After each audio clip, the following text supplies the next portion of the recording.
Hello students, welcome back to this channel. Dinesh sir. बहुत सारे जो बच्चे हैं 10वीं का रिजल्ट आने के बाद खुशियां मना रहे हैं, लेकिन कुछ हमारे ऐसे भी बच्चे हैं जिनके रिजल्ट इस तरह से आए हैं कि जिस पर पास लिखा हुआ नहीं है। गवर्नमेंट ने रूल नया लाया था कि किसी भी बच्चे के रिजल्ट पर फेल शब्द नहीं होगा। उसके बारे में मैंने पिछले वीडियोस में भी बताया है कि फेल शब्द नहीं होगा, लेकिन अगर बच्चे का मार्क्स जो है 35% नहीं हो रहा है या क्राइटेरिया नहीं बैठ रहा तो उसे फेल कर दिया जाएगा। फेल शब्द नहीं होगा, लेकिन आपके रिजल्ट पर लिख कर आ रहा है promoted to 11th with 80 KT। अब ये है क्या जो आपके रिजल्ट पर लिख कर आ रहा है? आपको पता नहीं चल रहा है, आप कंफ्यूज हैं। कुछ बच्चों के रिजल्ट पर तो ऐसा लिख कर आ रहा है एलिजिबल फॉर री एग्ज़ाम। तो आज मैं इस वीडियो में आपको यही चीज़ें जो है एक्सप्लेन करने वाला हूँ। बिल्कुल ध्यान से देखना, दोनों बातें बताऊंगा।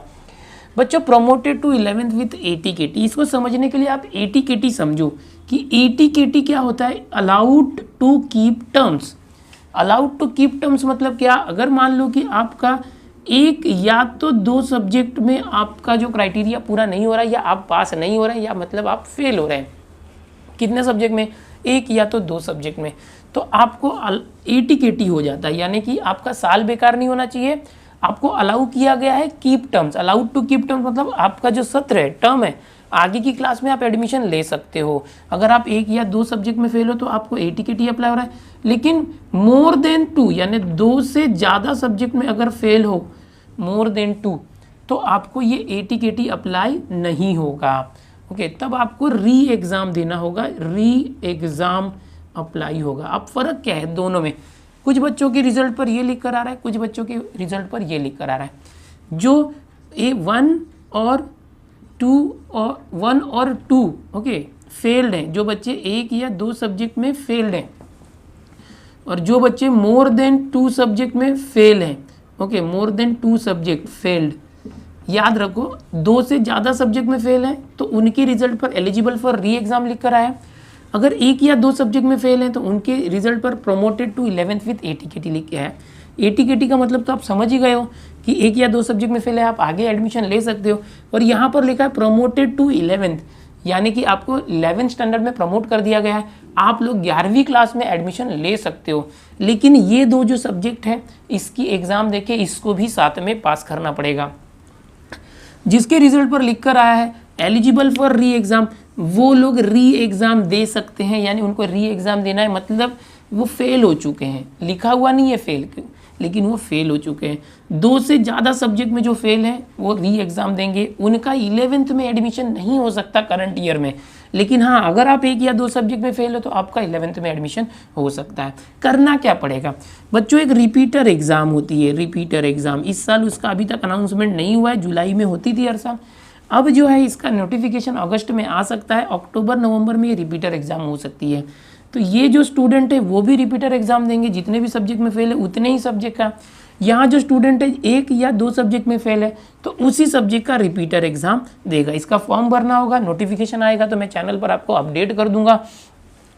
ये जो स्टूडेंट हैं इनको क्या करना होगा? इस एग्ज़ाम का फॉर्म भरना ही है। साथ में जो 11th का ऑनलाइन एडमिशन चालू है, उस ऑनलाइन एडमिशन प्रोसेस में वो अप्लाई कर सकते हैं, लेकिन उनको अभी रुकना पड़ेगा। ओके, ये जो प्रोसेस है उनको रजिस्ट्रेशन करके रखना है। जब जो नॉर्मल सारे पास स्टूडेंट्स का जो है फर्स्ट, सेकेंड और थर्ड राउंड हो जाएगा, जितने स्टूडेंट पास हैं उनका एडमिशन हो जाएगा, उसके बाद इन 80 KT वालों के लिए स्पेशल राउंड चालू होगा। उसके अंदर 80 KT वाले स्टूडेंट जो है ऑनलाइन जो है 11वीं के लिए एडमिशन के लिए अप्लाई कर पाएंगे। ठीक है, जो प्रमोटेड विथ 80 KT जो स्टूडेंट्स हैं उन लोगों के लिए मैंने बताया। तो वो 11th भी साथ में पढ़ेंगे, 11th की पढ़ाई करेंगे, और ये जो दो सब्जेक्ट में वो फेल हुए थे उन दो सब्जेक्ट का 10th का भी फॉर्म भर देंगे अपने स्कूल से।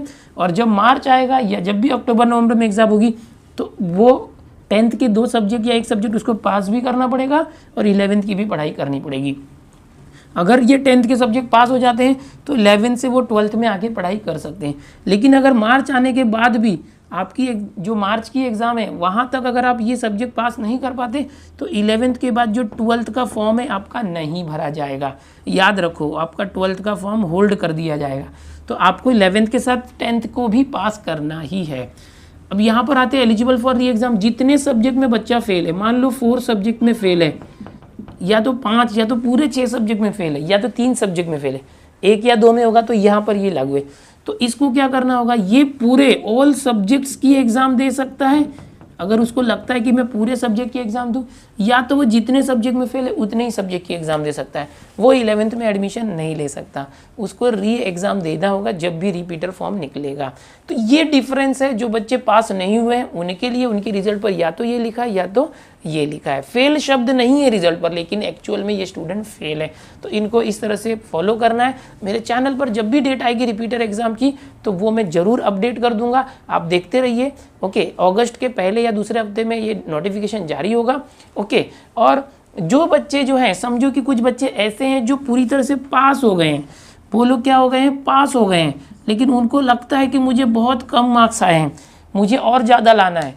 तो वो बच्चे अगर वो 10th में है या 12th में भी हैं तो वो बच्चे इम्प्रूवमेंट एग्ज़ाम दे सकते हैं। वो बच्चे इम्प्रूवमेंट एग्ज़ाम दे सकते हैं। उसका भी जो फॉर्म है इनके साथ में रिपीटर फॉर्म के साथ ही निकलता है। ऑल सब्जेक्ट की एग्ज़ाम उनको देनी पड़ती है, किसी 1 या 2 सब्जेक्ट की इम्प्रूवमेंट एग्ज़ाम नहीं होती, ऑल सब्जेक्ट की होती है। यहाँ से आप चाहिए तो इसको लिख लो, ये पूरी जानकारी हुई। स्टूडेंट्स मैं हमेशा आपके साथ बना हूँ, अगर आप फेल हो गए तो भी कोई बात नहीं, सब लोग पास लोगों की बात करते हैं। मैंने भी 5 बच्चों को सपोर्ट किया, आप पास हो जाएं इतना मैंने सपोर्ट किया था, फिर भी आप लोग फेल हुए हैं या नहीं कर पाए, कोई बात नहीं। एक बार अगर हम गिर जाते हैं इसका मतलब हम असफल हुए ऐसा नहीं है। अरे गिर के ही तो हम उठते हैं, गिरने का नाम जिंदगी नहीं है, गिरने के बाद उठने का नाम जिंदगी है। आप उठो, आगे बढ़ो, फिर से ट्राई करो। क्या हुआ जो आप गिर गए, फिर से आगे जा सकते हो, ठीक है। डरो मत, आप फिर से ट्राई करो, आप कर सकते हो। मैं आपके साथ हूँ, आपको टाइम टाइम पर मैं गाइड करते रहूँगा, आपको आगे चल के बहुत आगे जाना है, ठीक है। चैनल पर पहली बार आए हो तो सब्सक्राइब करके बेल आइकन बटन दबा दो, जिससे आपको मेरे आने वाले सारे वीडियोज़ के नोटिफिकेशन मिले। वीडियो पसंद आए तो लाइक करो, अपने दोस्तों में भी शेयर करो। चलो मिलते हैं अगले वीडियो में, बाय।